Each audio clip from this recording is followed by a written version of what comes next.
এইটাই মূলত তুমি আমাকে গিফট করতে আসছো। প্রিয় দর্শক ও শ্রোতা, আপনারা দেখতেই পাচ্ছেন যে সাকিবের লেখা একটা ইংরেজি উপন্যাস উপন্যাস মানে বেশ কাভারটা মার্জিত, the hum of the deport by Sakib Azad. মানে আমার কাছে ভালো লাগে যে আমার শিক্ষার্থী লেখালেখি করে বা তার বইও মানে বাজারে প্রচলিত এবং খুব দ্রুতই হয়তো আমরা বই মেলাতে সাকিবের বইগুলো দেখতে পাবো নাকি? হ্যাঁ স্যার, আশা করি।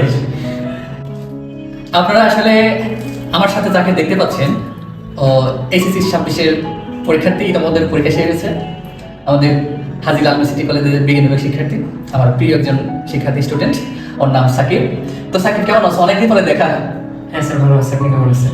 আমিও ভালো আছি। তো অবাক করার বিষয় যে আসলে আমরা জীবদ্দশা অনেকে স্বপ্ন থাকে যে আমি লেখালেখি করবো, আমার বই প্রচারিত হবে ইত্যাদি, কিন্তু সাকিব কিন্তু একটা ইউনিক পার্সন। এই জন্যই যে ও কিন্তু লেখাপড়ার পাশাপাশি মানে বই লেখালেখি এবং বই পড়তে পছন্দ করে। তো ইতিমধ্যে সাকিব মোটামুটি 4টা বই ও লিখেছে। কি কি লিখেছে বলো তো একটু?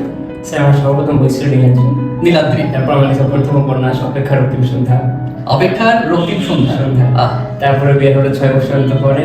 6 বসন্ত পরে এরপরটা ফাইনালি দি হাম অফ দ্য ডিপোর্ট। দি হাম অফ দ্য ডিপোর্ট। এইটাই মূলত তুমি আমাকে গিফট করতে আসছো। প্রিয় দর্শক ও শ্রোতা, আপনারা দেখতেই পাচ্ছেন যে সাকিবের লেখা একটা ইংরেজি উপন্যাস উপন্যাস মানে বেশ কাভারটা মার্জিত, the hum of the deport by Sakib Azad. মানে আমার কাছে ভালো লাগে যে আমার শিক্ষার্থী লেখালেখি করে বা তার বইও মানে বাজারে প্রচলিত এবং খুব দ্রুতই হয়তো আমরা বই মেলাতে সাকিবের বইগুলো দেখতে পাবো নাকি? হ্যাঁ স্যার, আশা করি। তো যাই হোক, এখন তুমি লেখালেখি কি চলমান আছে? এখনো চলমান আছে। বর্তমানে রবীন্দ্রনাথ ছন্দে লিখতেছি। ভবিষ্যৎ আমার পরবর্তী বইটা আসবে, সেটা হচ্ছে দেওয়ানি মায়াবতী। দেওয়ানি মায়াবতী। এটা কি কাব্যগ্রন্থ হবে? এটা কাব্যগ্রন্থ হবে।